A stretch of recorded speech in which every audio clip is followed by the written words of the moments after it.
Hai semua, Shalom. Bertemu lagi kita di segmen Rapsodi Reality bersama TNI Malaysia. Masa untuk Rapsodi, masa untuk santapan rohani. Haleluya.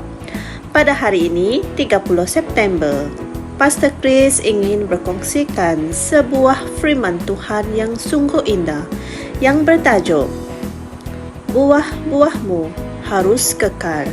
Amen. Mari kita sama-sama melihat ayat pembukaan kita di Alkitab 2 Yohanes 1 ayat 8 yang berkata, "Perhatikanlah dirimu sendiri, supaya kita jangan menghancurkan apa yang telah kita kerjakan. Sebaliknya, kita dapat menerima upah sepenuhnya." Amen. Puji Tuhan. Saudara-saudari semua, dalam Yohanes 20 ayat 21, Yesus berkata, "Sama seperti Bapa mengutus aku, demikian juga sekarang aku mengutus kamu." Haleluya. Dia telah mengutus kita dalam kepenuhan roh. Anda boleh baca dalam Yohanes 3 ayat 34. Amen. Dan oleh itu, kita harus menghasilkan buah-buah kebenaran. Amen. Dalam Yohanes 15 ayat 16, dia berkata, "Bukan kamu yang memilih aku, tetapi akulah yang memilih kamu." Haleluya. "Dan aku telah menetapkan kamu, supaya kamu pergi dan menghasilkan buah, dan buahmu itu tetap." Amen. Puji Tuhan. Saudara-saudari semua, pada hari-hari yang terakhir ini, kita menjangkau lebih ramai orang dengan firman Injil. Kita menghasilkan buah. Amen. Tetapi, buah-buah ini harus kekal. Haleluya. Kita tidak hanya berlalu pergi setelah kita menjangkau mereka untuk Kristus. Kita mesti mengikuti perkembangan mereka. Puji Tuhan. Alkitab mengatakan dalam Kisah Para Rasul 15 ayat 36, beberapa hari kemudian Paulus berkata kepada Barnabas, "Marilah kita kembali melawat saudara-saudara kita di setiap kota, di mana kita telah memberitakan firman Tuhan, untuk melihat bagaimana keadaan mereka." Amen. Inilah firman Tuhan. Apabila orang memberikan hati mereka kepada Tuhan, mereka adalah seperti bayi yang baru dilahirkan. Amen. Itulah sebabnya Alkitab mengatakan seperti bayi yang baru dilahirkan. Mereka harus menginginkan air susu yang murni dari firman agar mereka dapat bertumbuh. Haleluya. Anda boleh baca dari Alkitab 1 Petrus 2 ayat 2. Mereka perlu bertumbuh dan dibangunkan di dalam Kristus.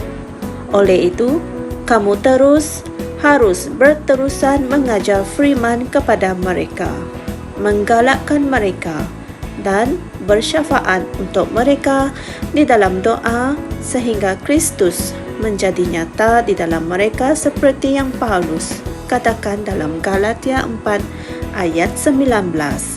Haleluya.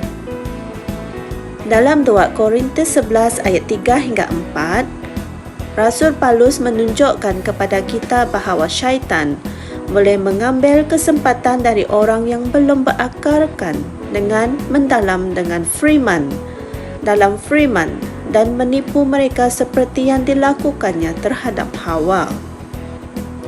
Mereka dapat digoda oleh orang lain yang memberitakan mesej yang berbeza atau dipimpin oleh beberapa roh yang lain. Oleh itu, dalam usaha penginjilanmu, teruskanlah usahamu sehingga orang yang kamu layani bertumbuh dengan kuat dalam Kristus. Amen. Puji Tuhan.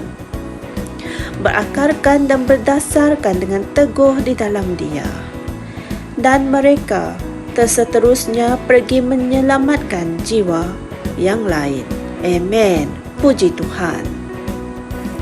Sungguh indah firman Tuhan pada hari ini. Mari kita sama-sama berdoa. Ya Bapa, terima kasih di atas penuaian jiwa yang luar biasa yang tercatat di seluruh dunia pada hari-hari yang terakhir ini, melalui usaha penginjilan anak-anak-Mu di mana sahaja.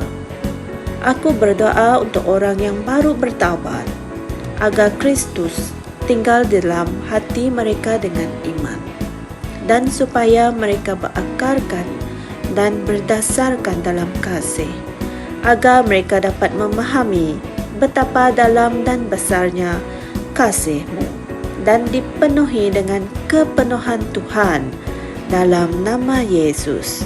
Amen.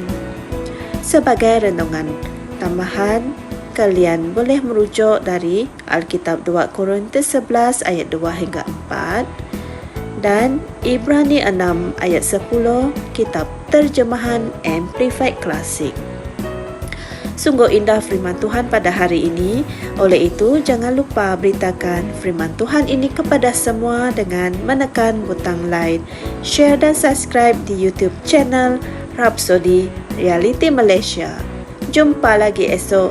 Tuhan memberkati. Shalom. Kami percaya saudara-saudari semua telah diberkati dengan perkongsian firman dari Rhapsody Reality. Bagi sesiapa yang ingin menjadikan Yesus Kristus sebagai Tuhan dalam kehidupanmu, kamu boleh mengucapkan doa ini bersama dengan saya.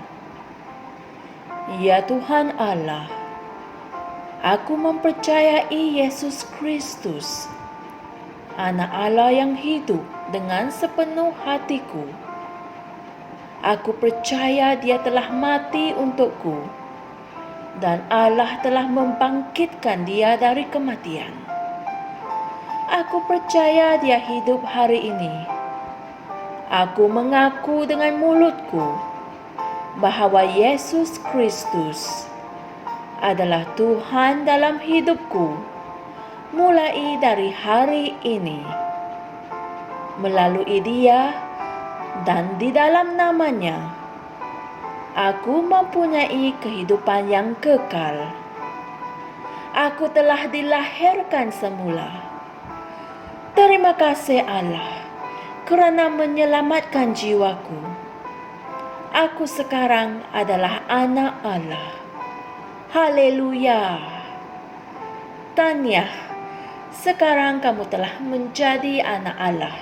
Untuk apa-apa sebarang pertanyaan atau untuk mendapatkan lebih banyak maklumat mengenai bagaimana untuk bertumbuh sebagai seorang Kristian, anda semua boleh hantar mesej di akaun Facebook kami atau email kami di tni.msia@gmail.com.